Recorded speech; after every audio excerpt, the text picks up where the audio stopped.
Hi, Anne Naglo, physiotherapist from Stockholm, Sweden.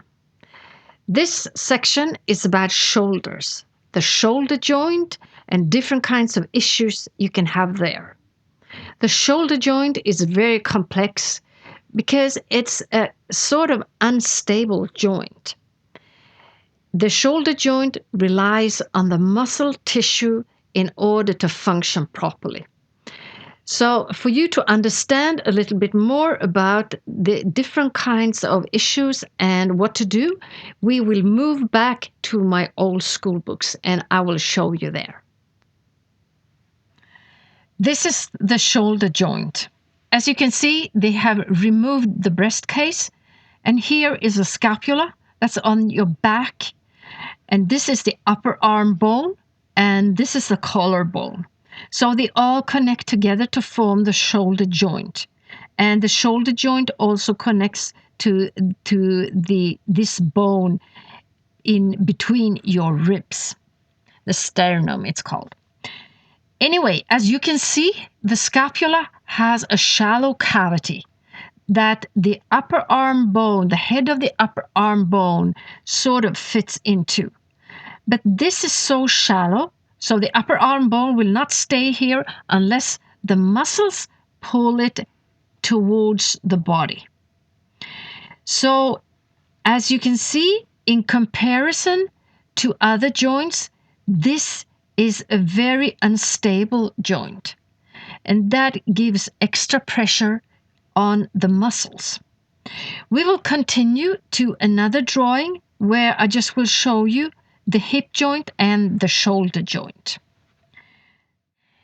Here we have a shoulder joint and a hip joint, just to compare the two of them because they're the same kind of joint, the round head that fits into a cavity. As you can see, this is the upper arm bone and this is the scapula. So the shoulder is just a shallow into the shallow cavity. Here you have the pelvis and a deep cavity, and the femur, that is the upper leg joint or upper leg. And you can see that this round circle fits in quite well. So the hip joint is much more stable. But on the other hand, you have a wider range of motion in this kind of joint. There are always disadvantages with this mobility since it puts a lot of pressure on the human body as far as muscle capacity goes. So now I will continue to just show you a little bit about the muscles so you understand the importance of muscle training and keeping your muscles active. Here you have the muscles on the back side. As you can see, there are muscles that goes from the pelvis to the upper arm, to the back side of the upper arm. So even these muscles, these big muscles, have an impact on the shoulder joint and from your spine and from your scapula. And this is on the front side. Here they come from deep down in the thoracic region and even from the collarbone. And these affect the upper arm, but it affects the whole shoulder. As we continue, you have other muscles as well that goes from other parts of the scapula and the spine and even from the pelvis. And here there is a complex lining of all kinds of muscles coming up. Down here is a very important muscle group of small muscles on the back side of the scapula. As you can see, they insert here on the head of the humerus bone, on the upper arm bone. These muscles hold the upper arm into the cavity of the scapula. If these muscles fail, the upper arm bone can slip down and cause a lot of problems. And there are also muscles on the back side of the scapula, close to the ribs. We can't see them here, but there are muscles on the other side of the scapula as well. Different kinds of issues in the shoulder joint can concern the rotator cuff, these small muscles that holds the upper arm bone into the cavity of the scapula. This muscle has 4 different parts, 4 different tendons, and they can get inflammatory process, and it is very painful. And it also is inhibiting the movement of the shoulder.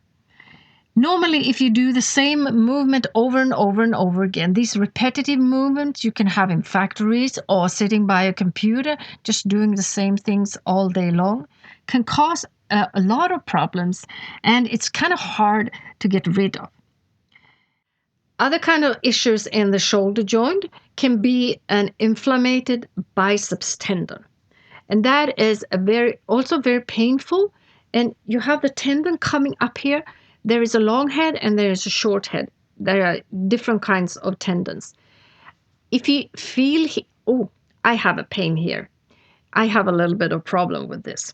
So this gives me a lot of restrictions when it comes to movements. And it's very painful when I press my fingers into the cavity here.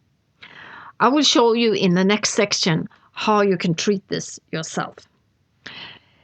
Then you have a branch of nerves coming up from the back of your head, going down, and then on its way out to the arm, it passes the armpit under the breast muscle. This branch of nerves can be squeezed. That gives a numb sensation, a tingling in your fingers, and you will feel this very unpleasant sensation in the arm, as well as the reduce of muscle and power.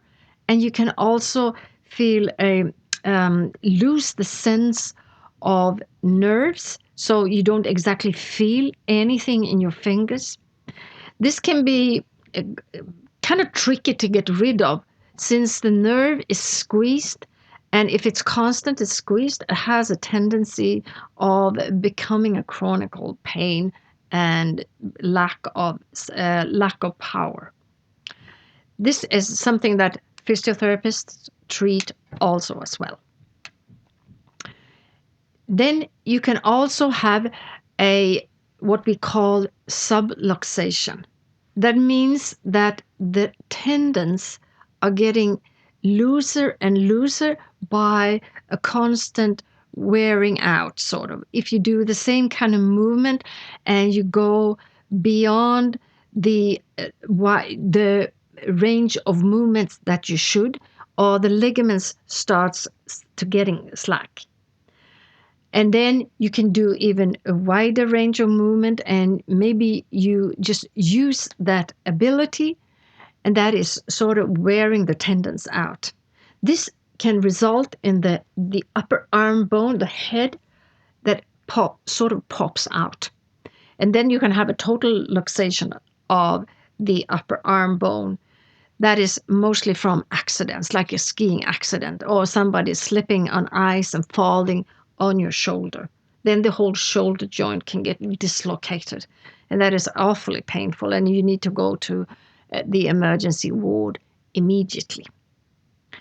So these are some of the issues you can have in the shoulder joint, and there are, of course, other special occasions.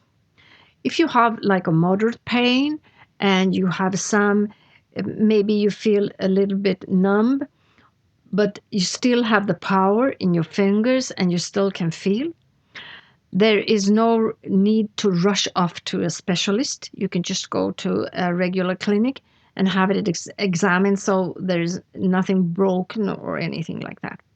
But if you have a huge amount of pain, so you're waking up at night all the time, you can't sleep, and you can't do anything with your arm, I do recommend that you see a specialist.